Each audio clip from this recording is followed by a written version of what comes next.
Hey everyone, welcome to Locked On Lakers for Tuesday. Brian Kamenetsky, Andy Kamenetsky. Andy, a striking new development in the Kevin Durant trade drama, which means, of course, a striking new development in the Russell Westbrook trade drama. We'll break it all down next on Locked On Lakers. You are Locked On Lakers, your daily Los Angeles Lakers podcast. Part of the Locked On Podcast Network, your team every day.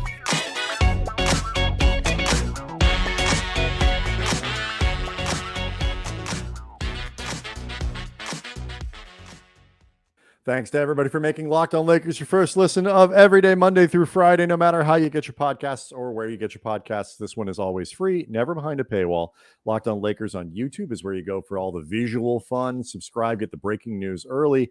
Do want to let you know, August 27th, 11 a.m. at the Doer Store, 170 South La Brea. If you are in Los Angeles, we'll be doing a special live taping there of the show, a special mailbag episode that you can participate in by showing up. There'll be some giveaways. You can, put yourself into the program. And if you can't make it there, Andy, and because not everybody lives in Los Angeles, and some people can't make it on a Saturday, even if they do, we will be doing some giveaways leading up to the show. Ask us a question on the Locked On Lakers show page with the hashtag Doer Show, DUERSHOW, Doer Show, and that will make you eligible to win some of these giveaways. As long as your question is good enough to be used on a show, that kind of gets you into the competition. We'll pull some usernames out, and those people will win prize packages courtesy of the folks over at Doer. Again, that is the velvet rope to the proverbial champagne room, as it were. If you will. Yeah, just good enough question. And again, it will likely be about the Lakers, but it doesn't have to be about the Lakers. It just needs to be a good question for the show. It could be about the NBA. It could be about movies, TV, us, whatever. Just has to make it good. Yeah. So 11 a.m. Saturday, August 27th. Locked On 15 is the code, by the way. If you ever want to just buy this stuff yourself, go ahead and use it. So we'll get to some stuff we haven't had a chance to cover about Darvin Ham and Russell Westbrook and how that dynamic might play out. We talked yesterday about trades, Andy, the Utah Jazz thing that is out there. We didn't mention a name from the Knicks that has been attached to the Lakers, Cam Reddish. We can decide if we think that is something to get excited about. Long rumored to be joining the Lakers, but we got to start here because, oh my, the NBA tilt today. Shams, the official correspondent of everything happening in Brooklyn right now, notes that this meeting between Joe Tsai and Kevin Durant, it was cordial, it was transparent, and it was filled with bombshells. Kevin Durant says, "I'm happy to stay as long as you fire general manager Sean Marks and coach Steve Nash." So it's them or me. Well, what's interesting about it, Brian, to me, is the way Shams framed this. I'm not even sure. Interesting you about this? Well, in particular, just off what you had said, I don't think it's clear that Kevin Durant will be happy to stay if Nash and Marks are fired. These are just some of the conditions to, I guess, get him to willingly stay, however unhappy. This is a starting point. I took it to mean them or me. If you fire them, okay, we're cool. Right. And if you don't, then I really need to be traded. Right. And, he reiterated that trade request and also said, quote, per Shams, Durant stated he does not have faith in the team's direction, sources said. What I also found really interesting about this, too, just in terms of trips down memory lane and the most famous trade request ever, Kobe's in the summer of 2007, which you and I covered to death at the time for the LA Times. This meeting between Tsai and KD took place in London. You may remember Kobe had a meeting with Dr. Buss in Barcelona that NBA offseason. So both things happening in Europe. They hashed through some issues. Kobe still wanted out. Jerry Buss responded. Hot spot for trade demands. Yeah, it really is. It's where people go to get away and ask out. Do you think when he sat down, because Joe Tsai is the governor of the Nets, do you think when Durant sat down he said, "Hello, governor"? So that's a no. Yeah. It's because he's the governor and they're in England. It's like a little joke. Very little. Hello, Governor. Yeah. Screeching halt. Thought I'd ask. Yeah.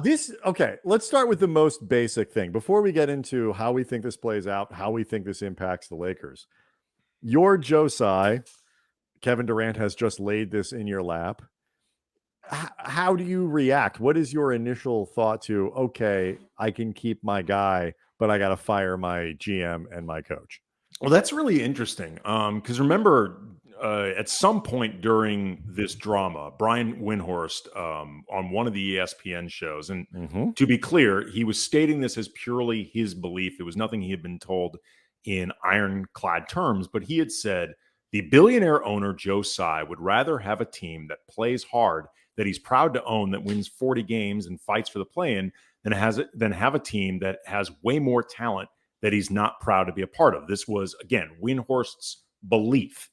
But with that in mind, it could mean that Tsai's like, you know what, F this, I'm done with this. And this is the thing that makes him just say, you know what, we're going to trade KD, we're going to trade Kyrie, and just, I'm going to wash my billionaire hands of all of this.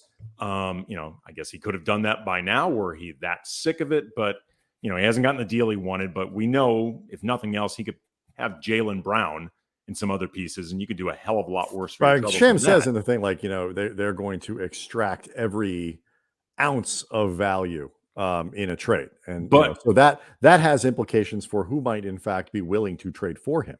Right. But the other part of this that I find is really interesting, and ESPN, I want to say in April, ran a really good profile about Joe Tsai just basically being in the middle of a really precarious situation because of his ties with the Chinese government, Chinese economics, the geopolitical problems between the U.S. and China, which has put the NBA in an awkward place. It's often become fodder for the Republican. Are there any? Is that a thing?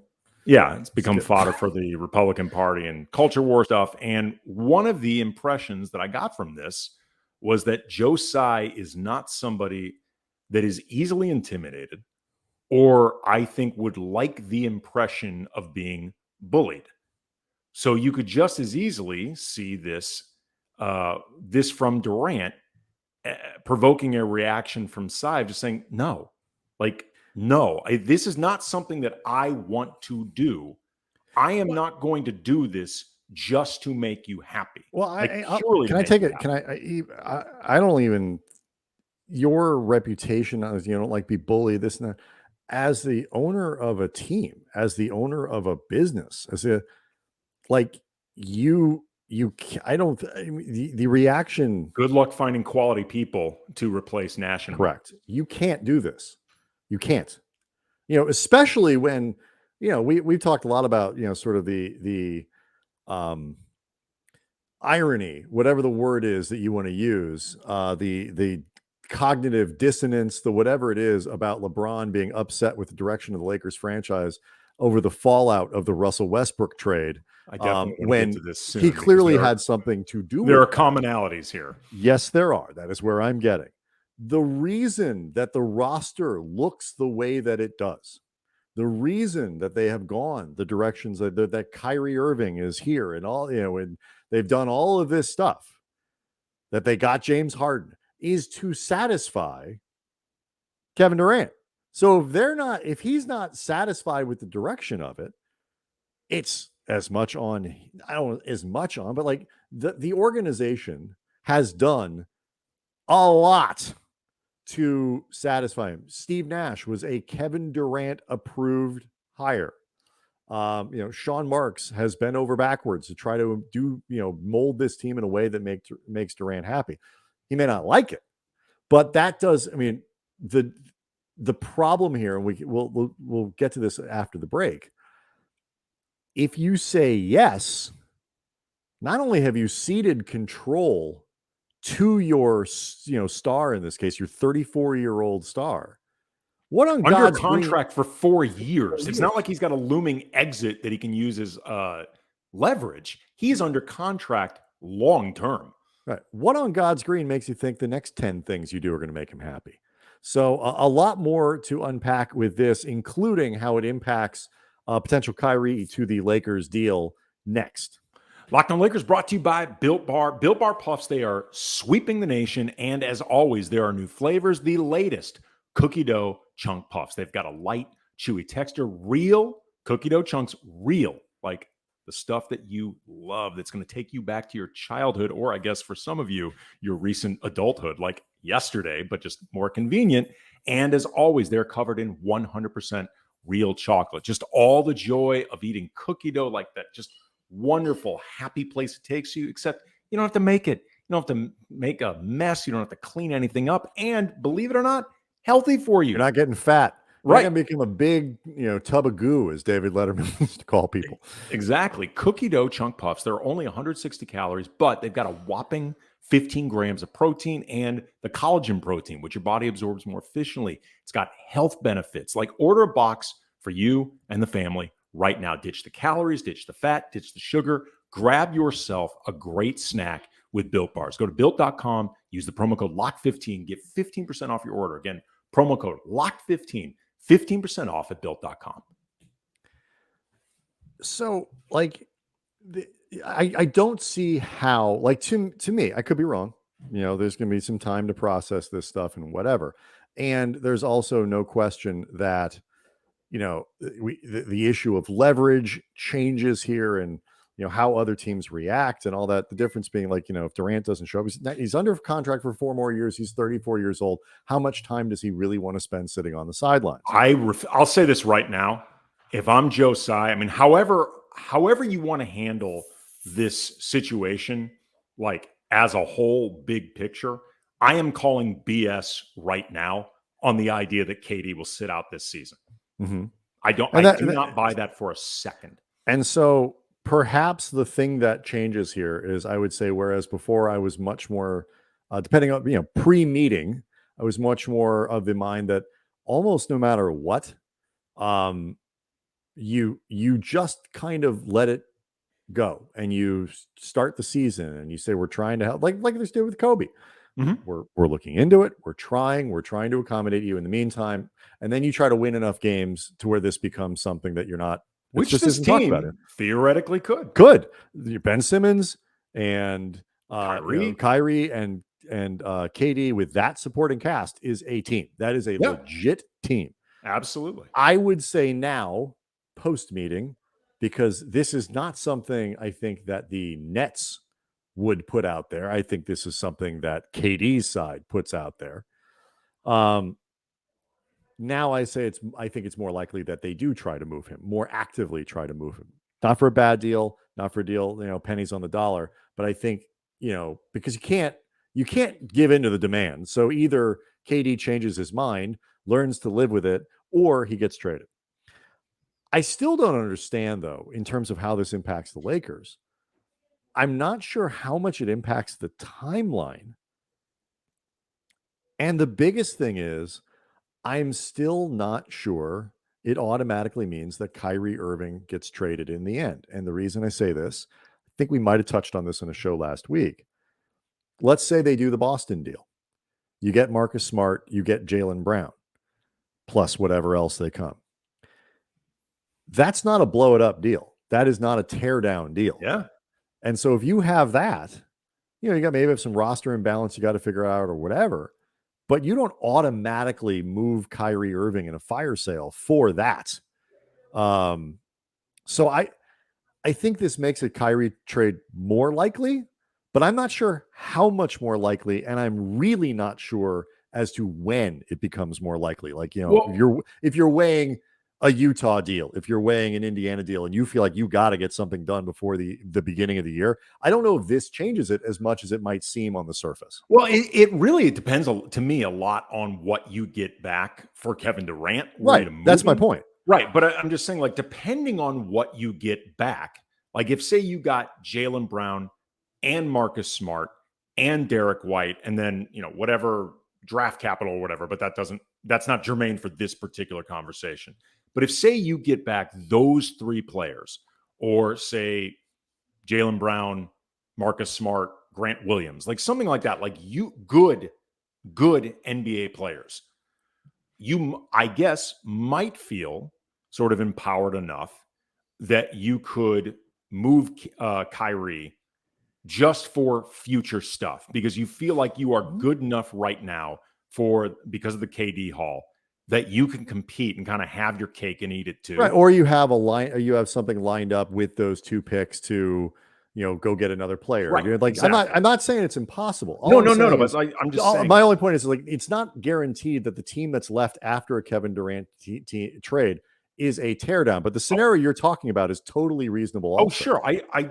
My whole point was just not to disagree with what you're saying, was just the idea that contextually it could end up being a lot of different things. Mm-hmm. Like it could be a situation where you say, look, Kyrie claims that he wants to be a net, claims that he is in it with Brooklyn for this season, regardless of what happens to KD, if for no other reason than to try to repair his own image so his impending free agency can be more fruitful than his recent attempt to try to get teams to sign and trade for him, make a long-term commitment towards him. Jaylen Brown has recently said that he and Kyrie, while not particularly close as teammates in Boston and didn't really get along, they've since mended those fences. They actually are friends right now. It could be a situation where Kyrie genuinely wants to play with Jaylen Brown, and it gives Brooklyn confidence just to say, you know what? We think we are going to get the best version of Kyrie Irving. Mm-hmm. We're not committed to him long-term. We don't think we may ever be committed to him long-term. But for this year, we can get from Kyrie what we need because of all the different things he needs from this season. So that could make them less inclined to trade Kyrie altogether. The landscape, it's really unpredictable. The landscape is I don't think really any more clear than it was before this bombshell. The management or me is a bombshell. Like I know sometimes people will kind of try to gin stuff up to make it seem more interesting. Of this is no. Star player says management or me, coach and GM or me. That's a big one. I think it's done just real quick. I think it's done specifically with the understanding that there is no way in hell that the Nets would do that. Sure. That's my belief. Sure. You may very well be right. But the flip side is Joe Tsai could just as easily say, that's a great story, Kevin. I'll see you at training camp. Right. But also too, is like, why I get like the leverage. I get the power play. He can say like this, but as another team, would you want that? Like, how excited would you be to acquire Kevin Durant? I think that is that ultimatum. I think that is among the many reasons that teams are not bending over backwards to get Kevin Durant, with him being clearly, if not available, because Brooklyn, all things being equal, has not wanted to move him, clearly open to the idea of having to move him. There's obviously KD's age. There's obviously the injury concerns. That there are different reasons that you wouldn't be all in on him the way you would have been like dead smack in his prime before the Achilles injury. But I do think one of the reasons is just, man, why is this not going to be us in 2 years? Like the guy never seems to be happy. And like, look, I don't blame Kevin Durant for not having faith in the Nets direction, because let me tell you something. The superstar leadership over there sucks. It's terrible. Think about this, just not with the Nets, but just the NBA at large. I think you're really going to start seeing, if we're not already, ownership groups saying enough. I think it's already happened. I think that is the great sea change in the fallout really of the Lakers and what happened with Westbrook, and in this just debacle in Brooklyn. I think that is it. And we've already seen it, Andy, because assuming James Harden doesn't turn around next year and get a max deal, like they're already short of like Brad Beal and Harden's going to get a max deal. What? Harden's going to get a max deal. He might, but we'll see. But I'm not convinced that he's going to get, at 34 or whatever he is, $260 million, especially if he spends 30 games on the sidelines. And so we'll see. the parallels here, Yeah, I mean, with the Lakers, Yeah, that's where I'm LeBron. going. And so, Yep. like, there's a lesson here, and it is topical for the Lakers because we're always talking about leverage. We're always talking about LeBron. We're always talking about this extension and what the Lakers ought to do to satisfy LeBron going forward. So let's talk about that next.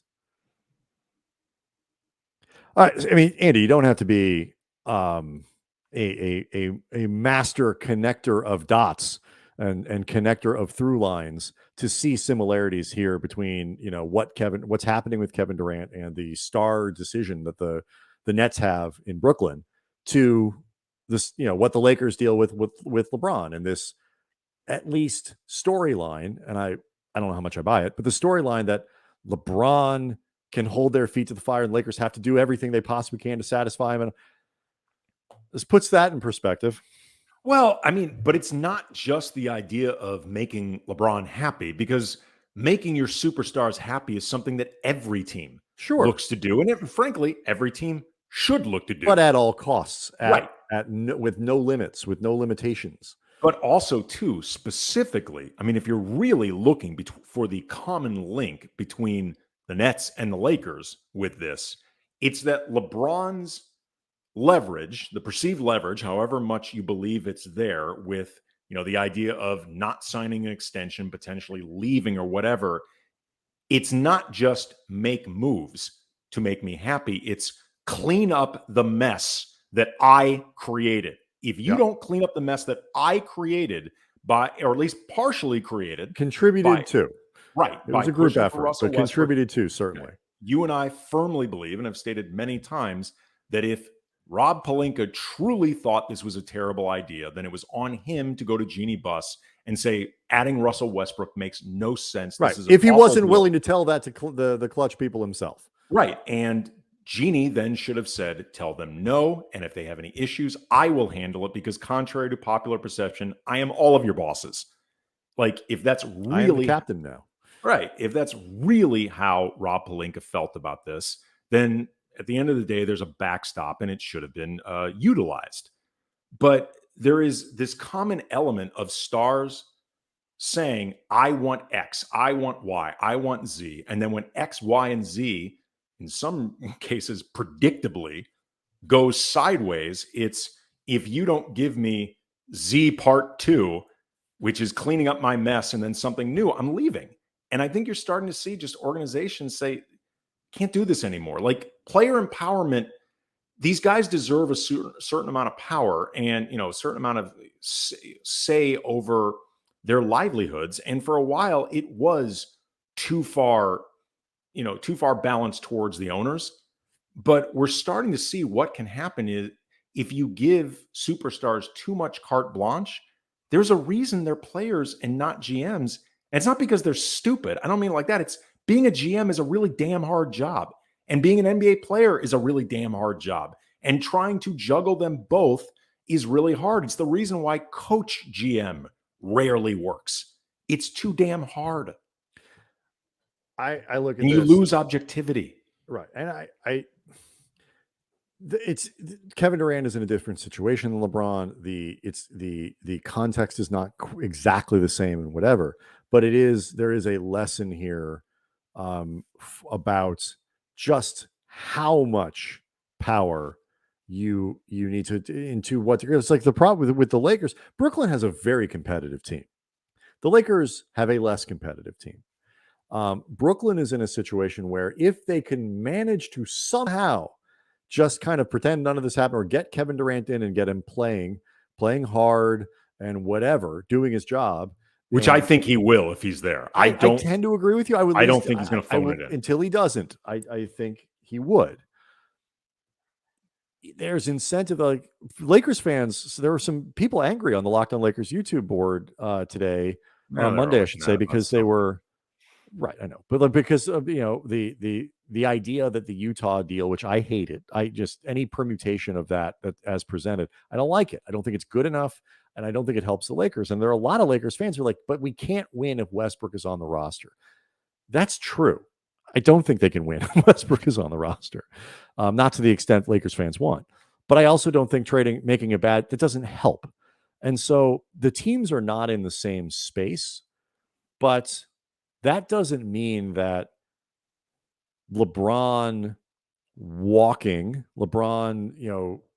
saying, you know what, I don't like the direction of this franchise. I'm not coming back. You need to move me or I'm walking away.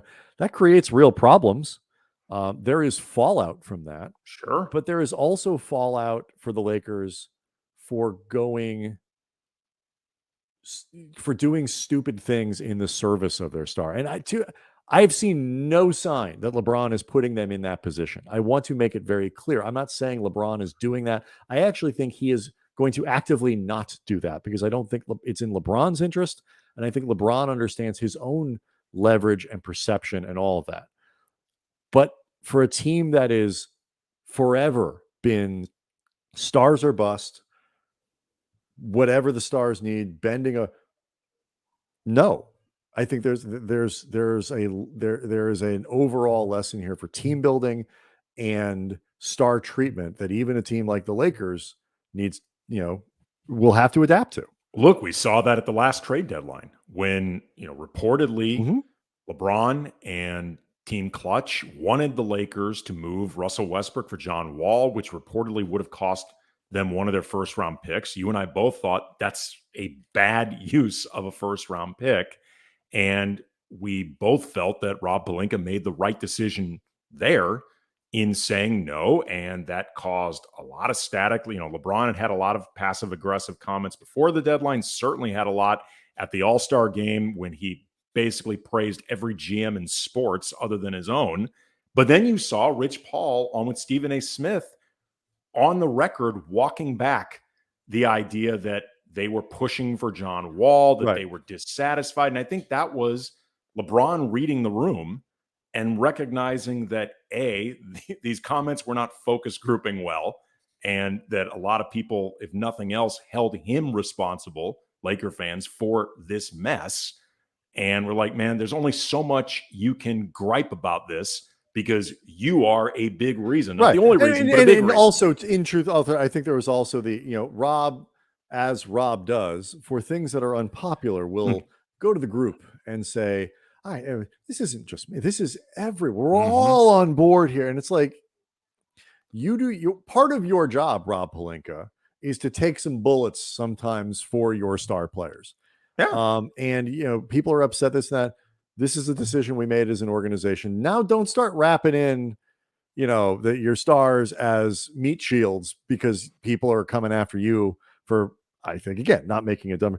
I think LeBron isn't going to do this stuff. I don't expect him to go to Genie Bus and say, fire Rob Palinka, make these 3 trades or I'm walking. And if they did, I would expect them to say, okay, you got to go. There's a limit as to what we can do. But it is, you want to know something? Stitch. Here's what's really ironic about this to me before you go, that how much context and outside perception and the politics of all that can affect and shift these decisions. Because in a vacuum, if Kevin Durant were dissatisfied with Steve Nash and wanted a different coach, there are a lot of people who would think Kevin Durant is right about that. I mean, like, as much as I think you can make compelling argument that Steve Nash has navigated very difficult that was parameters. Not a cakewalk last year. I didn't watch enough Nets games to know the ins and outs of the rotation choices, but it has not been an easy, stable last couple of seasons. It hasn't. But I've also heard from people who cover the Nets. Nash has not impressed a lot of people. Similarly, you could make a compelling argument in a vacuum that the Lakers could do better than Rob Palinka running things. You and I have made this argument many times. I think you can do it outside of a vacuum, Andy. but yes, anywhere in or out of a vacuum. Any household appliance will do.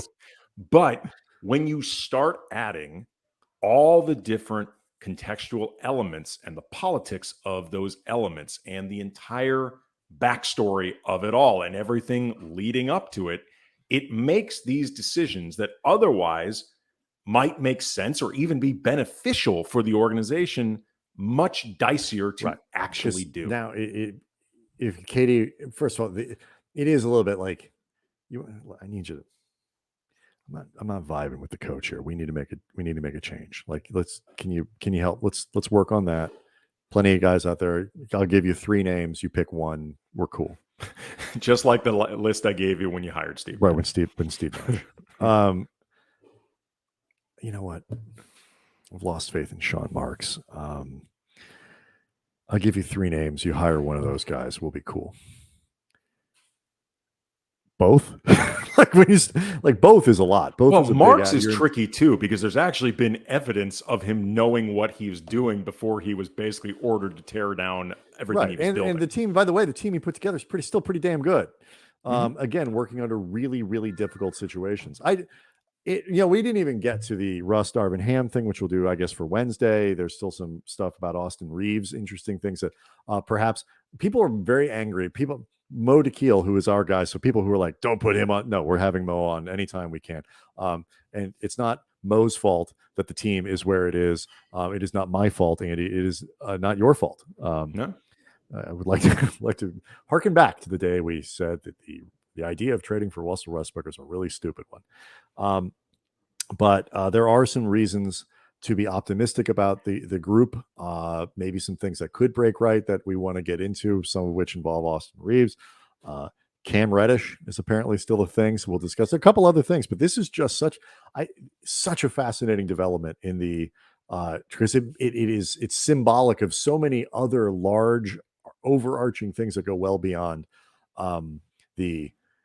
is this a good idea, bad idea for the Nets thing? And so I suspect more will start to come out about this over the week. So hopefully we'll get a little more clarity on what it means for the Lakers. Locked On Lakers on YouTube is where you go to see the show, ask questions with the Doer Show hashtag, and that'll make you eligible to win some of the giveaways we have leading up to the event on August 27th. Again, 170 South La Brea in Los Angeles. That's the Mid-Wilshire area, and 11 a.m. So we'll be there for that taping, and we'll see everybody on Wednesday.